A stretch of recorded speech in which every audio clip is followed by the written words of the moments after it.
Eh bien salut à tous amis, c'est Park 4, aujourd'hui on se retrouve pour une nouvelle vidéo. Aujourd'hui on se retrouve pour une vidéo unboxing. Aujourd'hui nous allons unboxer, comme vous avez pu voir la miniature et au titre, le DJI Osmo Mobile 3 qui est un stabilisateur de la marque DJI, une marque qui est assez connue. Je possède actuellement leur drone, le Mavic Mini. Et aujourd'hui, petite vidéo du coup où on va déballer, on va tester, je vais vous dire un avis. Alors le test sera pas un test ultra détaillé parce qu'il y aura d'autres vidéos, mais on va voir ce qu'il y a dedans et à la fin je vous dirai est-ce qu'il vous le faut ou pas et est-ce que je vous le recommande.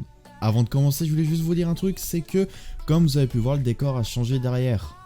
Non pas parce que je voulais faire du changement, enfin si, mais surtout c'est que j'ai complètement enlevé le décor spécial unboxing car c'est des vidéos qui me prennent trop de temps et je ne peux pas les continuer. Du coup il y en aura 2-3 comme ça, sauf que plutôt que de laisser le décor qui prenne la poussière, je me suis dit je vais me faire autre chose. Du coup j'ai mon coin Xbox qui est juste derrière, je suis vraiment content, ça rend trop bien, j'ai changé un peu les LED. Et surtout j'ai changé la façon de filmer, maintenant je ne suis plus en pleine lumière, je serai dans le noir avec juste la face éclairée et l'arrière-plan en noir. Voilà, je préfère juste le dire, dites-moi si vous aimez, moi franchement je préfère amplement, c'est un style de vidéo qui me plaît. Pour les vidéos unboxing du coup, j'ai décidé de faire autrement, ça sera plus les mêmes plans avec le fameux décor. Je vais réfléchir de mon côté comment faire pour que ça soit beaucoup plus simple, parce qu'avoir carrément une demi-armoire pour les unboxings, pour des vidéos que je faisais très rarement, ça prenait trop de place et je pouvais pas laisser ça comme ça. Donc voilà, je vais essayer de me débrouiller et faire comme je peux. Sans plus tarder, je vais vous laisser tout de suite. Et avant de commencer, si tu découvres ma chaîne, abonne-toi, ça fera extrêmement plaisir. Et je vous laisse tout de suite. Donc voilà, donc là nous sommes du coup sur la table. Alors oui, ça a changé comme je le disais précédemment parce que du coup je n'ai plus d'endroit spécial unboxing. Donc je me suis démerdé avec ce que j'avais. Et du coup voilà la boîte. Donc on a une boîte qui est extrêmement petite. Je vous avoue que ça m'a surpris quand je l'ai vue parce qu'elle est vraiment petite. Bon après ça me surprend pas de la part de DJI parce que ils ont tendance à faire des paquets vraiment, je pense, les plus petits qui soient. Comme par exemple, alors attendez, il est juste là-bas. Comme par exemple la boîte de mon Mavic Mini qui est tout petit. Hein, regardez si je regarde par rapport à une main. Voilà, ça fait à peu près la taille d'une main. Pour un drone, donc franchement on est sur une taille qui est vraiment passe-partout et qui est vraiment petite, donc vraiment un bon point déjà. On a sur la façade une image du stabilisateur, donc l'Osmo Mobile 3 avec le logo de DJI. Nous avons sur le côté quelques specs, on va essayer de zoomer un petit peu. Voilà, donc on a dedans in the box, donc on a le stabilisateur, un câble, une sacoche et une sorte de zipette pour l'accrocher autour. Pour télécharger l'application, vous pouvez utiliser le QR code ou alors vous avez directement accès dans Google Play et l'App Store, donc disponible et compatible Android et iOS. Ici ça nous parle de l'Osmo Shield qui est l'assurance de chez DJI. D'autre côté on a aussi le logo du stabilisateur, le logo de DJI. Au-dessus on n'a rien, en dessous on a tout ce qui est certification et numéro de série, mais ça on s'en fout. Sans plus tarder, commencer à l'ouvrir. Donc je l'ai déjà ouvert, j'ai tant bien que mal essayer de remettre comme c'était à sa place, mais DJI le fait extrêmement bien, donc c'était extrêmement compact, donc j'ai dû un peu bourrer à l'intérieur. Nous avons ici un scotch pour l'ouvrir, mais il l'est déjà fait. Quand on l'ouvre, on tombe là-dessus. Ici, vous avez juste à puff et puff ouvrir les côtés. On a deux mousses qui protègent, donc c'est extrêmement bien fait. Le stabilisateur qui est juste là, qu'on va mettre sur le côté. Évidemment, de base, il est emballé. Au fond, on n'a rien d'autre. Et sur le côté, on a une autre petite boîte qu'on va poser juste là. On l'ouvre comme ceci. Voilà. Dedans, ils ont réussi à nous faire rentrer une sacoche. Donc j'en ai chié. Moi, ça ressemble à une crotte. Mais une petite housse qui est toujours bien acceptée. Pour le ranger, alors vous pouvez acheter le module, le kit, où dedans vous retrouverez une sacoche. Non pas une housse comme ça, ou peut-être qu'elle est aussi fournie, mais vous aurez une sacoche et un trépied en plus. Ici, moi, j'ai pris le pack normal parce que j'ai pris en plus ce petit accessoire que je pense je ferai une vidéo dessus parce qu'il est très intéressant et très très bien. Du coup nous avons la housse, nous avons des espèces de petites mousses. Alors je vous avoue que je sais pas à quoi ça sert.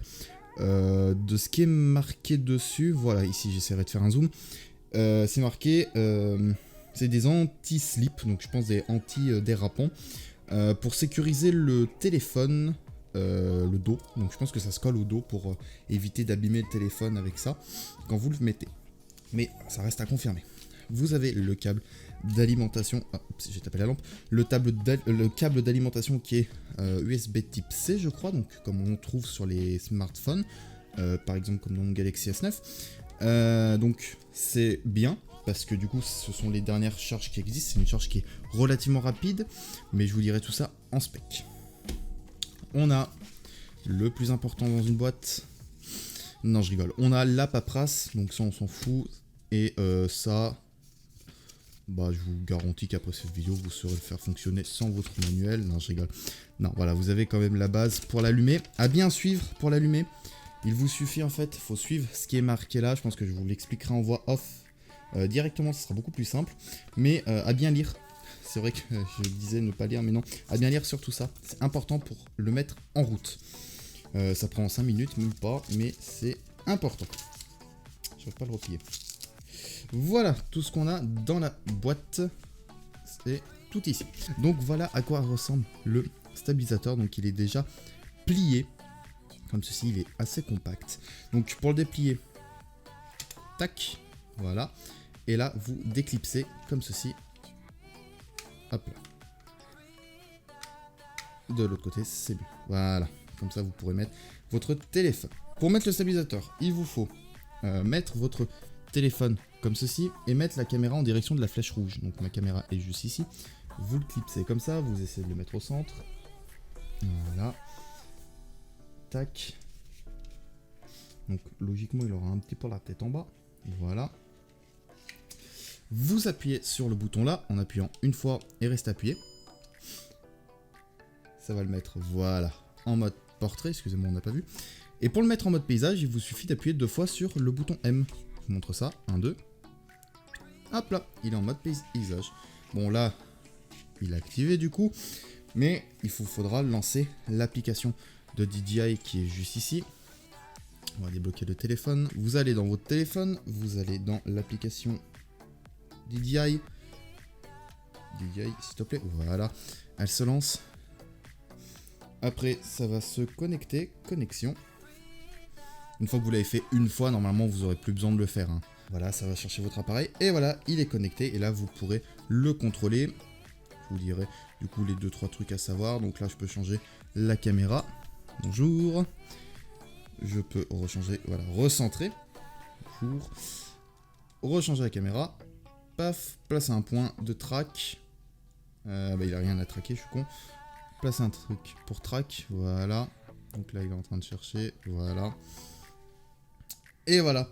Donc on va se retrouver, je pense, directement soit en voix off, soit directement avec le test du DJI. Et pour l'éteindre, le même truc. Vous appuyez une fois et vous restez appuyé. Et voilà. Là, il est éteint. Du coup, nous sommes dehors et comme vous pouvez le voir, vous pouvez peut-être vous dire qu'est-ce qui nous chie, sa stabilisation est juste merdique. Oui, parce qu'en fait, on va faire un test de 3 façons. On va tester avec toutes les stabilisations désactivées sur le téléphone. Donc ici, je le tiens à la main, je n'ai pas le stabilisateur d'intégrer. J'ai désactivé la stabilisation, c'est fait exprès, mais de base, elle est activée sur votre téléphone. Et après, on va activer la stabilisation du téléphone, voir ce que ça vaut. On va faire un test en selfie comme ici. On fera un test avec la caméra retournée et on fera un test en courant. Alors ça sera pas un gros test de 15 minutes, je vais juste faire 2-3 plans pour vous montrer parce que je pense qu'il y aura une vidéo dédiée sur un test beaucoup plus approfondi sur le Mobile 3, c'est-à-dire qu'on testera tous les modes. Ici je vous mettrai juste 2-3 exemples à réaliser, comme ça moi de mon côté je pourrai du coup mieux m'en servir et vous proposer du coup une vidéo un peu plus détaillée sur les différents types de modes. Voilà, on va passer directement avec la caméra de l'autre côté et on va commencer à effectuer ces petits tests. Voilà, du coup nous sommes de l'autre côté sans la stabilisation, donc ça doit trembler de partout. Donc on va faire un simple mouvement comme ça de marche pour voir ce que ça donne. Donc normalement c'est pas censé être stabilisé. Si c'est stabilisé, ça veut dire qu'il y a déjà un truc intégré sur le téléphone et ça je ne suis pas au courant, mais normalement j'ai bien tout désactivé. Donc, on va faire un petit tour comme ceci. Je pense qu'on va se trouver un petit endroit, on va faire voilà demi-tour ici, on va aller voir les fleurs qui sont sur le côté. Voilà, de façon très bête. Pour ceux que ça intéresse, je filme avec mon Galaxy S9. Comme ça, si vous avez le même téléphone, vous risquez d'avoir le même rendu. Le ciel est très beau. Et maintenant, on va se piquer un petit sprint, comme ça, pour voir ce que ça donne en termes de stabilité. Alors, je suis désolé pour le micro. Voilà. Voilà. Maintenant, on va se retrouver du coup avec la stabilisation du téléphone et on va effectuer le même petit test. Donc voilà, maintenant j'ai réactivé la stabilisation. Donc c'est une stabilisation logicielle, il n'y a pas de stabilisateur intégré comparé à certaines marques, dont Vivo, je crois, qui avait fabriqué ça, un micro gimbal qui est intégré à leur objectif arrière. Et franchement, j'avais surkiffé le concept.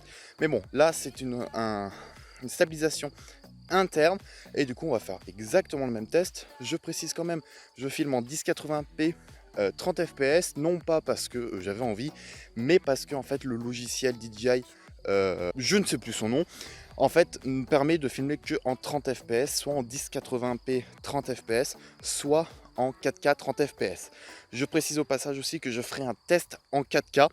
Alors, la vidéo risque de ne pas sortir en 4K, mais c'est pour que vous puissiez voir la stabilisation, parce que avec le Galaxy S9, la 4K venait à peu près tout juste de sortir, du coup c'était pas encore ça en termes de stabilisation, mais au moins vous verrez ce que ça donne quand on filme en 4K, même si la qualité ne sera pas digne d'un 4K, mais là, c'est pas la qualité qui nous intéresse, c'est la stabilisation. Nous revoilà du coup avec la stabilisation, donc comme tout à l'heure, on va avancer comme ça, voilà.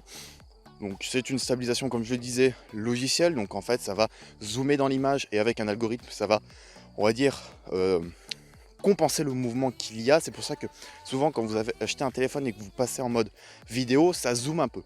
Voilà, on va tourner. On va aller voir nos petites fleurs de tout à l'heure. Il y a le chien qui est là-bas. On va voir nos petites fleurs de tout à l'heure. Voilà. Là, on va courir un petit peu et voir ce que ça donne. Normalement, ça devrait être un peu mieux que ce qu'on a eu tout à l'heure. Voilà. Voilà. Et maintenant, du coup, on va brancher le stabilisateur. Donc voilà, là nous sommes avec le stabilisateur. Je suis en mode tracking, c'est-à-dire qu'en fait, il va suivre mon visage si je me décale comme ça. Voilà, il va me suivre. C'est ce qui est pour moi le plus simple pour le mode face cam.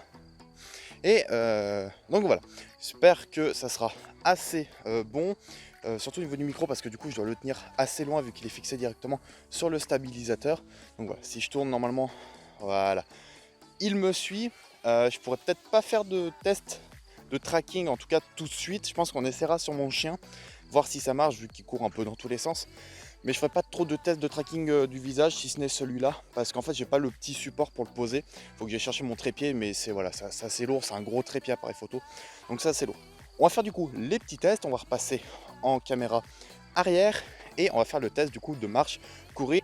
Donc voilà, donc comme d'hab le petit test pour marcher. La question que je me pose c'est est-ce que du coup DJI sur l'application va utiliser la stabilisation intégrée sur le téléphone? Ça je ne sais absolument pas, c'est un truc à voir. Alors me demandez pas dans quel mode je suis parce que y a plusieurs modes sur ce stabilisateur, mais je crois qu'en fait j'ai bloqué pour éviter que le truc tourne sur le côté. Donc je peux m'amuser à tourner le stabilisateur, voilà. Le téléphone restera droit, donc là c'est normal s'il bouge. Donc voilà, au niveau du test pour ici, on va du coup tourner. Alors attendez, paf, on va juste le remettre droit, voilà, excusez-moi. Du coup, les petites fleurs qui sont juste ici, voilà. Donc comme ça on teste un peu l'application de DJI. On va mettre le stabilisateur droit comme il faut, on va le mettre droit. Et là du coup on va activer je pense le mode sport pour courir parce qu'il y a un mode sport qui existe. On va l'activer donc en cliquant une fois, en fait on clique 2 fois sur la gâchette et le deuxième bouton on reste appuyé. 1, 2 et on reste appuyé. Normalement le mode sport est activé. On va vérifier ça tout de suite. Non, il n'est pas activé. Bon, je pense qu'on ne peut pas l'activer en vidéo. Voilà, le mode sport est activé et du coup, on va courir. Voilà, là on court. J'espère qu'il y aura une amélioration quand même. Parce que c'est la première fois que je l'utilise. Voilà.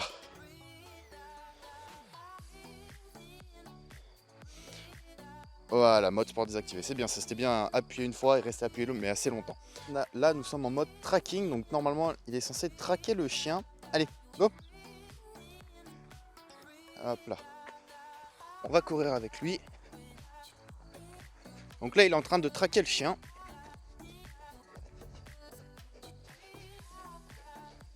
Allez, stop. C'est bien. Et il le traque toujours, hein. Non, franchement, ça marche très bien. Donc, hop, on va enlever la traque. On va revenir en principal. Donc, si vous voulez activer la traque, il faut en fait appuyer une fois sur la gâchette. Si vous voulez la désactiver, bah, vous rappuyez encore une fois. Si vous voulez changer de caméra, donc frontale ou arrière, il faut appuyer 3 fois d'affilée. Et si vous voulez remettre votre caméra, par exemple là je suis avec le joystick, voilà, là elle est de travers. Si je veux la remettre droite, j'appuie 2 fois d'affilée. 1, 2, hop, ça me remet la caméra droite. Voilà, là je suis actuellement en 4K avec la caméra arrière, je suis pas en frontale, j'ai juste mis le stabilisateur, le micro à l'envers, enfin bref. Donc on est en 4K et on va voir si la stabilisation est bonne, parce que faut savoir que sur l'application directement sur le S9, on a une légère stabilisation sur la 4K, mais étant donné que c'est un traitement en plus, vu que c'est une meilleure qualité, et bah elle est moins bonne, voire beaucoup moins bonne.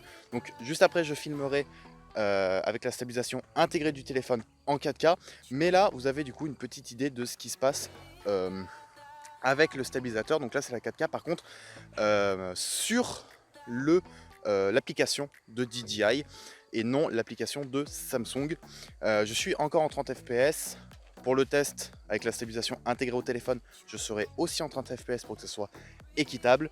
Et on va du coup tourner le machin. Voilà, donc là je suis du coup en 4K. On va y voir tout. Juste ici. Oslo. Viens faire coucou. Oslo ici. Viens. Allez, viens. Viens. Allez, sois pas peureux, viens. Oslo. Il a vu une petite bestiole. Attendez. On va le suivre. Quoi, tu veux courir?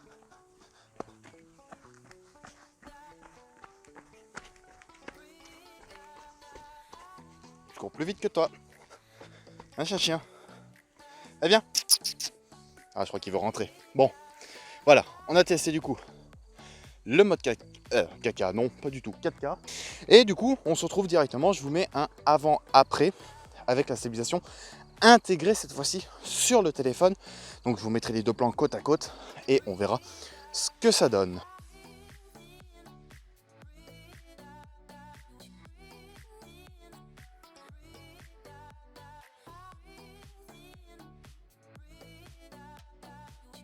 Pour conclure, au niveau de ce stabilisateur, alors faut savoir que moi je l'ai eu à un prix extrêmement bas. Au lieu de 105 € je crois, j'ai pu l'avoir à 79 € grâce à une promotion. Et franchement pour ce prix là c'est offert. Mais est-ce qu'il vous le faut? Alors ça je vous mettrai en description le lien d'un autre youtubeur beaucoup plus connu qui explique s'il vous le faut ou pas. Et il l'explique très bien. Je vais reprendre un petit peu ses idées parce que c'est totalement ça. Est-ce qu'il vous le faut ou pas? Tout simplement, ça va dépendre de vous. Si vous en avez besoin parce que vous faites des courts-métrages, parce que vous êtes souvent en voyage, vous avez un téléphone assez vieux, un téléphone qui n'a pas forcément une stabilisation intégrée, alors oui, vous pouvez partir dessus les yeux fermés. Je vous le recommande à 100%. Par contre, si vous avez un Samsung Galaxy S20, S21, où la stabilisation commence vraiment à être très bonne et que vous voulez juste faire 2-3 plans, 2-3 trucs comme ça, par-ci, par-là, non, ça sera pas vraiment utile, ça vous encombrera plus qu'autre chose et ça améliorera pas forcément la qualité. J'ai un Galaxy S9, la stabilisation est très bonne, mais pour une question de facilité et d'ergonomie, un stabilisateur il m'en fallait un de toute façon. Je fais beaucoup de vidéos en extérieur, je fais beaucoup de vidéos en face cam. C'est vraiment un truc qui me servira, ça je le sais que ça me servira pour le futur. Quand je pars faire du VTT, quand je pars faire des vlogs, quand je pars en voyage, ça me servira énormément. Donc franchement, si vous voulez en prendre un, oui je vous le conseille. Franchement, il n'y a rien de mieux. Et le gros point qu'il a par rapport à d'autres stabilisateurs, c'est vraiment de pouvoir brancher un micro. Ça, c'est vraiment l'une des options que j'ai regardé parce que j'en ai besoin, moi, de cette prise jack qui soit libre plutôt que le moteur soit calé contre la prise jack. Là, elle est libérée, vous pouvez utiliser votre micro et ça, c'est vraiment un bon gros point. Donc voilà, c'est la fin de cette vidéo, je peux que vous le recommander, encore une fois, si vous en avez besoin. Si par exemple, vous ne savez pas vraiment si oui ou non en prendre un, n'hésitez pas à me dire dans les commentaires pour quelle utilité vous en avez, quel téléphone vous avez, et je vous dirai si oui ou non vous pourrez en avoir besoin. Sur ce, j'espère que cette vidéo vous aura plu. Si c'est le cas, n'oubliez pas de t'abonner, ça me fera extrêmement plaisir. Et on se retrouve pour d'autres vidéos. Allez, salut, salut.